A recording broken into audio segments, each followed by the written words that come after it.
Les hooks sont une fonctionnalité de React qui permet de gérer l'état et le cycle de vie d'un composant de manière plus simple et plus flexible que les méthodes de classe traditionnelles.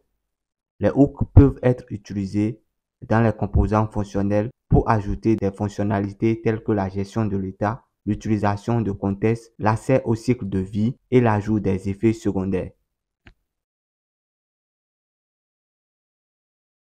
Le hook useState permet à un composant fonctionnel de déclarer une variable d'état et de suivre les changements de cette variable au fil du temps. Lorsque l'état change, le composant est automatiquement réexécuté pour refléter les nouvelles valeurs.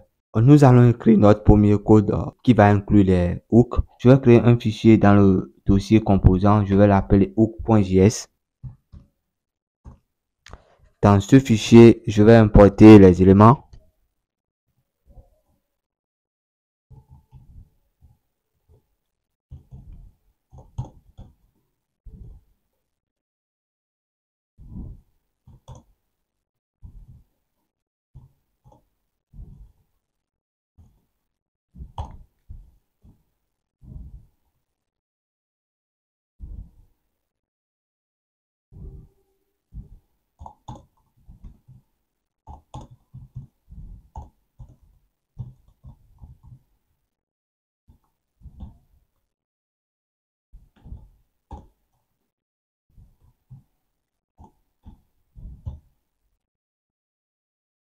Là, je suis en train de créer notre composant. J'ai créé une view dans lequel je vais ajouter un test.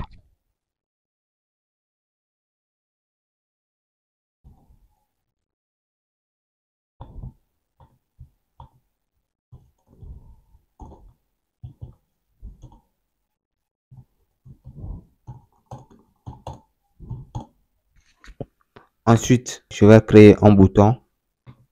Voilà, j'ai ajouté le bouton. Maintenant, nous allons repartir dans notre fichier app.js et importer notre élément.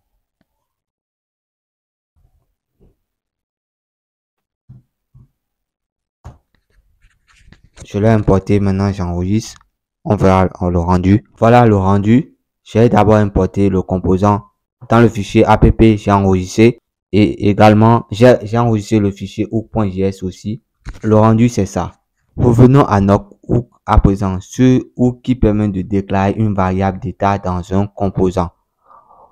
Pour pouvoir utiliser n'importe quel hook, il faut d'abord importer le hook. Pour cela, je vais importer useState.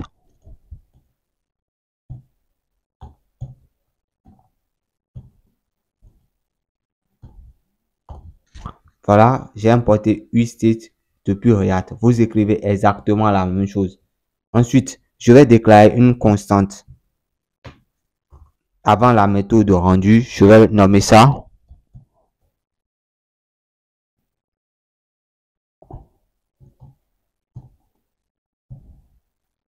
À la ligne 6, j'ai écrit constante nombre. Ensuite, j'ai mis les cochers comme si c'était un tableau. J'ai mis nombre et puis 7 nombres. Après, j'ai mis égal à useState et je lui ai donné comme valeur initiale 0.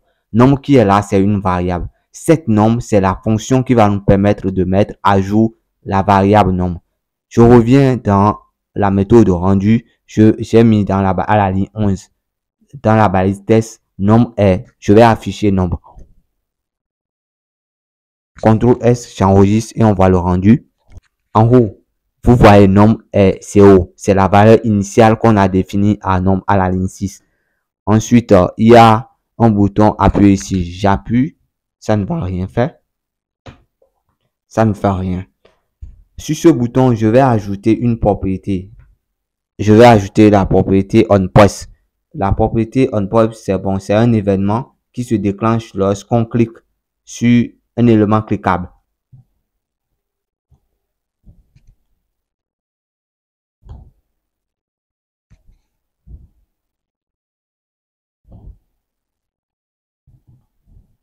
onPress, dans ce cas, prend une fonction fléchée.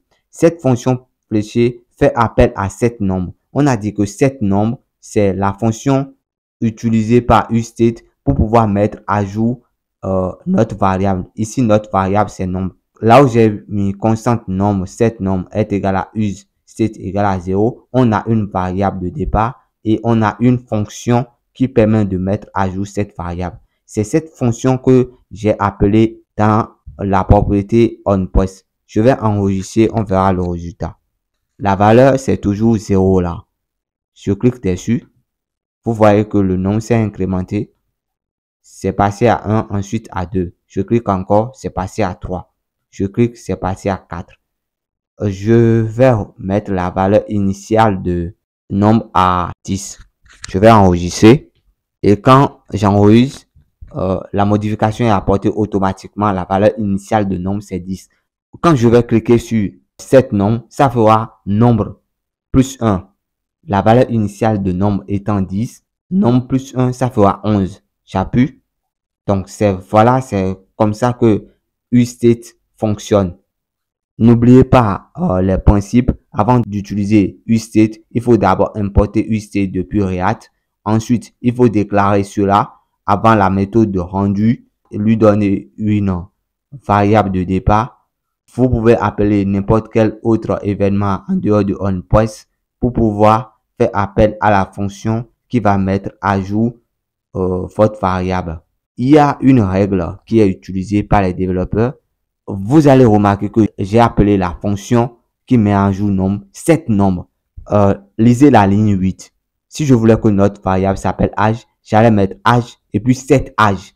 Pour nommer la fonction qui va mettre à jour votre variable, mettez set d'abord, ensuite le nom de la variable qui sera mise à jour. Et dans la fonction, après avoir mis set, le nom de la variable doit commencer par une lettre majuscule. C'est la syntaxe qui est utilisée pour les développeurs. Au lieu de faire appel à notre fonction setNombre directement dans la propriété onPost, on pouvait créer une fonction avant la méthode de rendu. On peut appeler cette fonction-là modification. Vous lui donnez le nom que vous voulez. Est égal à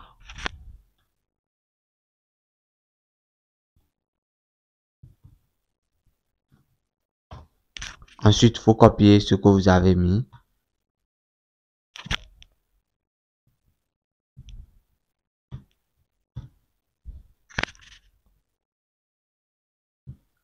On revient dans la propriété onPost et on appelle notre fonction. Donc, à la place d'écrire le code directement dans la propriété onPost, il est conseillé de créer une fonction et de mettre l'action à effectuer, le code à exécuter dans la fonction, ensuite d'appeler la fonction dans onPost. J'enregistre et on verra le résultat. Ça sera la même chose toujours. Voilà.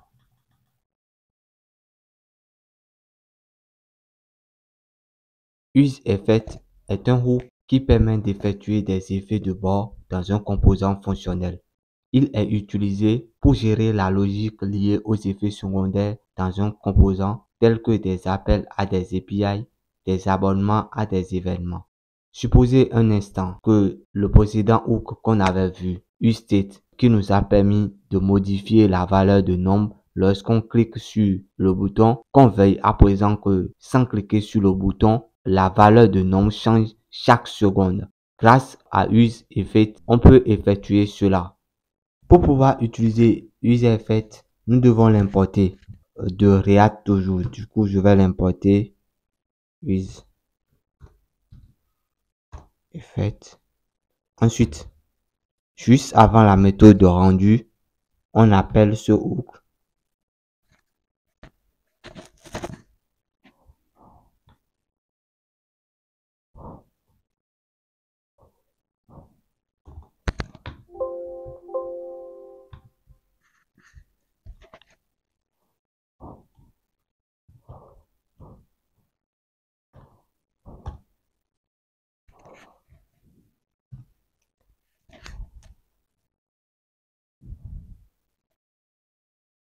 Regardez comment j'ai déclaré useEffect.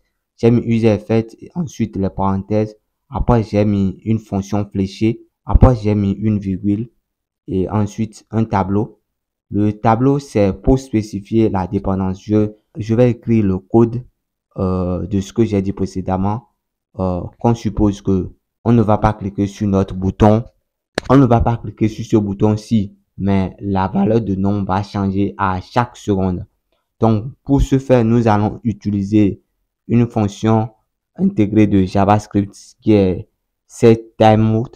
C'est une fonction qui permet de retarder l'exécution d'un bloc de code après un temps spécifié. Donc, ici, dans notre cas, nous allons utiliser setTimeout pour dire que notre code sera exécuté une seconde après. Donc, je vais écrire le code.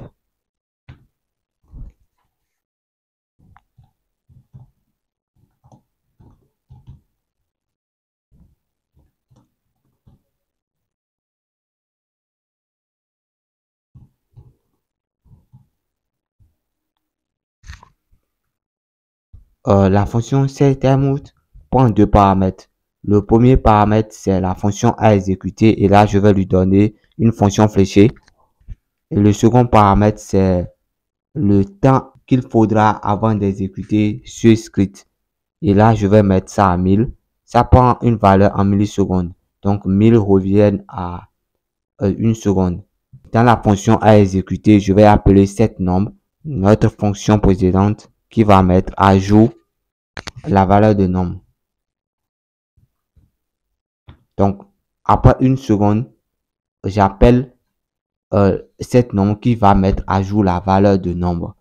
Je vais enregistrer le code simplement comme ça n'aura pas d'effet. Rien ne change. Pourquoi rien ne change? Parce qu'il manque un paramètre qu'on doit spécifier. C'est le paramètre après la virgule à la ligne 23. Il s'agit de la dépendance à ajouter. La dépendance, c'est, disons, en fonction de quoi est-ce que userEffect sera appelé. Donc là, c'est nombre, variable nombre. Maintenant, je vais enregistrer et ça doit marcher.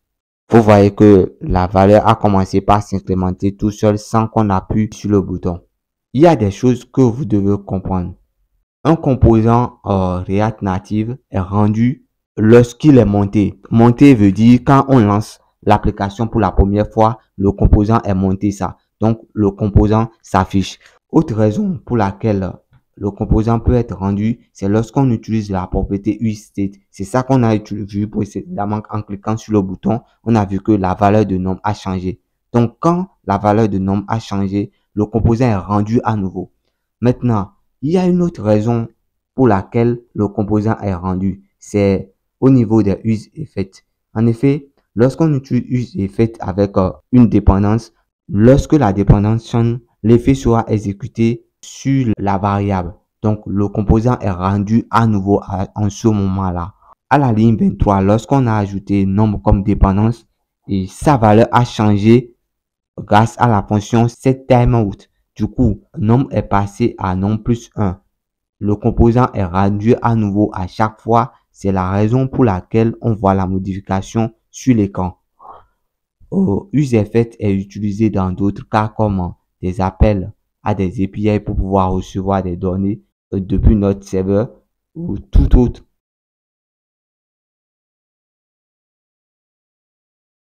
Le hook useContest est utilisé pour accéder au contexte d'une application.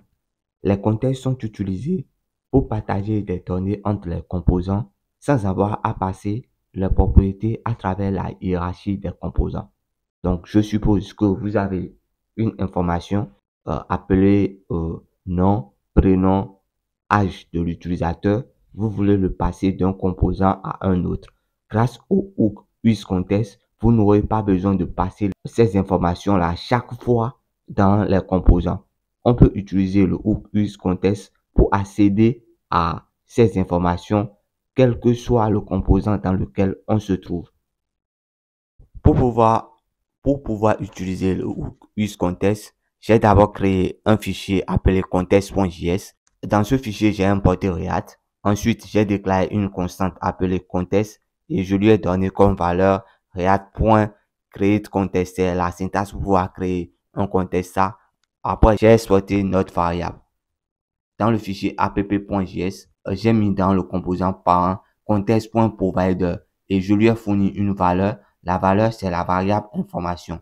La variable information, c'est une constante auquel j'ai donné comme valeur. Nous suivons une formation en React Native. J'ai inclus à l'intérieur de contest la balise hook. Du coup, je vais me rendre dans le fichier hook.js. Dans ce fichier hook.js, je vais faire appel à notre information qu'on partage à travers les composants. Du coup, je vais mettre constante information est égal à useContest et je vais appeler le nom de notre contest. Notre contest c'est contest, voilà, tout court. J'enregistre sur l'écran de l'émulateur, il n'y a rien pour le moment. Je vais continuer, je vais créer un test dans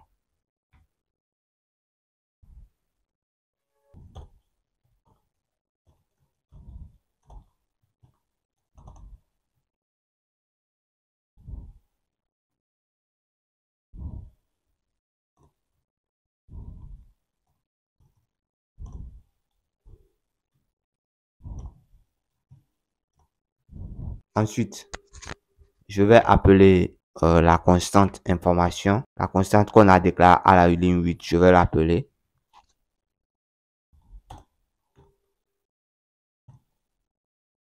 Sur l'émulateur, qu'est-ce qu'on remarque? Le test s'affiche, nous suivons une formation en React Native. Bien qu'on n'a assigné aucune valeur à la constante information dans le composant hook, on remarque que la valeur passée à la variable information depuis app vient de s'afficher. Cela s'est affiché grâce au hook useContest. Ici, on a assigné une valeur et la valeur là, on l'a récupérée grâce à notre hook useContest. Là, à la ligne 8, on a récupéré useContest. Ensuite, on affiche l'information dans notre composant hook. Donc, on peut passer n'importe quelle information de composant en composant en utilisant useContest et les récupérer puis les afficher.